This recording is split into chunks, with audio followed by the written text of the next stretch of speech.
سرخ جھنڈا red flag جو ہے وہ لہرا دیا جاتا ہے کہ اب آپ you are on the verge of collapse. تو ہماری حکومت کو, ہماری ریاست کو اگر اتنے سنگین مسائل کا سامنا ہے معیشت کا, تو اس کے اندر اسحاق ڈار آئیں گے تو کیا کریں, کیا کون سا ایسا کرشمہ کریں گے؟ مجھے نہیں لگتا. جتنی میری سیاسی جو بصیرت ہے, مجھے ایسا لگتا ہے کہ وہ آئیں گے, سب سے پہلے ان کی خواہش ہوگی کہ وہ چیئرمین سینٹ بنے, لیکن وہاں پر ان کا ٹاکرا ہوگا. یوسف رضا گیلانی صاحب وہ امیدوار ہیں زرداری صاحب کے. کوئی ٹوٹ پھوٹ نہیں ہوگی پاکستان پیپلز پارٹی اور پی ایم ایل این کے اندر. مجھے یہ لگتا ہے کہ leader of the house senate کے اندر بن جائیں گے وہ, اگر وہ سینیٹر کے طور پہ اپنا حلف لیتے ہیں.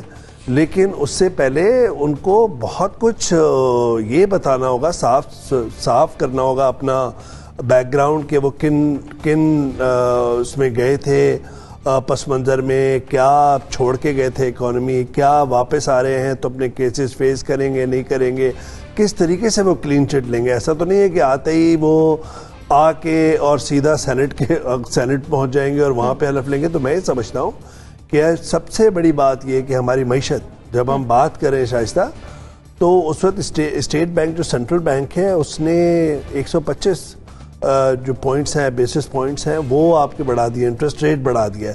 انفلیشن جو ہے خود سرکاری جو وہ ہے فگرز 21.6 تو وہ بول رہے ہیں انفلیشن, لیکن آزادانہ طور پر اگر جائزہ لیں تو یہ تو 25-30% ہے. پھر جو کھانے پینے کی اشیاء ہیں اس کے اندر اتنی مہنگائی ہے, پیٹرول کا آپ کو پتہ ہے, ڈیزل کا آپ کو پتہ ہے. تو اتنے سخت معاشی مسائل میں گھری ہوئی حکومت میں خود اسحاق ڈار صاحب آئیں گے تو کیا کرشمہ کر دیں گے؟ مجھے نہیں لگتا. ٹھیک. اچھا زیغم خان صاحب, نواز شریف کے دور میں ہم نے دیکھا کہ اسحاق ڈار ڈپٹی وزیر اعظم کے طور پر ملک چلاتے رہے ہیں. اب جبکہ وزیر اعظم شہباز شریف ہیں اور اسحاق ڈار اگر واپس آتے ہیں تو اب ان کا کردار کیا ہوگا؟ میرے خیال ہے اب جو آپ نے سوال جس طرح سے پٹ کیا ہے یہ زیادہ اہم ہے. آپ اس وقت بالکل ڈیفالٹ کے دہانے پر تھے اور اس موقع پر ڈار صاحب کیا کہہ رہے تھے کہ آپ بالکل آئی ایم ایف کی بات نہ مانیں, آپ پیٹرول کی قیمت نہ بڑھائیں. یہ مفتاح تھے جو ڈٹ گئے اور انہوں نے کہا کہ یہ نیشنل کرائسس ہے, یہاں پالیٹکس کو ایک طرف رکھ دینا چاہیے, پاپولیرٹی ان پاپولیرٹی کو ایک طرف رکھ دینا چاہیے. جو بھی سیاسی قیمت دینی پڑتی ہے ہمیں پاکستان کو اس معاشی بحران سے نکالنا چاہیے. یہ مفتاح کا موقف تھا, بہت جرأت مندانہ موقف تھا. انہوں نے اپنی تجارتی برادری کو بھی ناراض کیا, اس وقت دکانداروں بھی اس پر جو ہے وہ ناراض ہیں. تو آپ اگر کمپیریزن کریں تو اس بحران کے بارے میں جو دو موقف تھے مسلم لیگ نون میں, اس سے آپ کو سمجھ میں آ جاتی ہے کہ مفتاح اس وقت کیوں زیادہ موزوں ہیں. مفتاح زیادہ تعلیم یافتہ ہیں, وہ اکنامکس میں پی ایچ ڈی ہیں, ڈار صاحب نہیں ہیں. ڈار صاحب فائنانس کے ایکسپرٹ ہیں بلکہ چارٹرڈ اکاؤنٹنٹ ہیں. میں یہ نہیں کہنا چاہتا کہ ڈار صاحب اپنے دور میں برے اکانومسٹ رہے ہیں.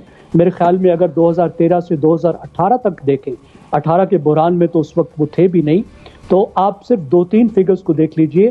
ڈار صاحب نے کسی کو پتہ بھی نہیں چلنے دیا اور ٹیکسز میں 100% اضافہ کیا. 2000 ارب سے 4000 ارب وہ ٹیکسز پر لے کر گئے.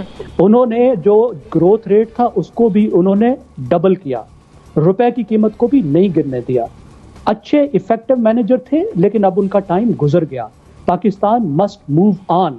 ایک نوجوان بہتر اس وقت فائنانس منسٹر ہے, اس کے پاس رہنا چاہیے. لیکن مسئلہ کیا ہے؟ مسئلہ یہ ہے کہ جو شریف خاندان ہے یا مسلم لیگ ہے, اس میں جو آرڈر آف میرٹ ہے, سب سے پہلے خاندان کو سب سے پہلی ترجیح ملتی ہے. اس کے بعد کشمیری برادری, اس کو دوسری بڑی ترجیح ملتی ہے. اس کے بعد لاہوریوں کو تیسری بڑی ترجیح ملتی ہے. چوتھی تشریح جی ٹی روڈ کو ملتی ہے. جی ٹی روڈ کے بعد مسلم لیگ نواز کا پاکستان ختم ہو جاتا ہے. اب یہ اتنا امپورٹنٹ کیوں ہے؟ کچن کیبنٹ کا حصہ کیوں ہے؟ قابلیت اپنی جگہ, فیملی کا بھی حصہ ہے, کشمیری برادری کا بھی حصہ ہے. میرے خیال میں مسلم لیگ نواز کو اس طرح کی سوچ بند کر دینی چاہیے. پوری پاکستان کو ایمبریس کرنا چاہیے. اہم عہدوں پر پورے پاکستان کے قابل لوگوں کو شامل کرنا چاہیے. مفتاح صاحب کو ابھی نہیں نکال پھینکنا چاہیے.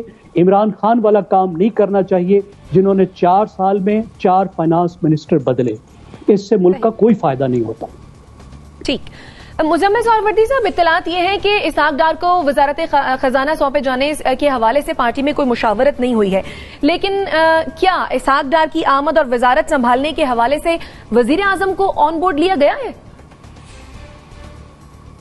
پہلی بات تو یہ ہے کہ آپ کا سوال مفروضے پر مشتمل ہے، وہ واپس آ رہے ہیں لیکن وزیر خزانہ نہیں بن رہے۔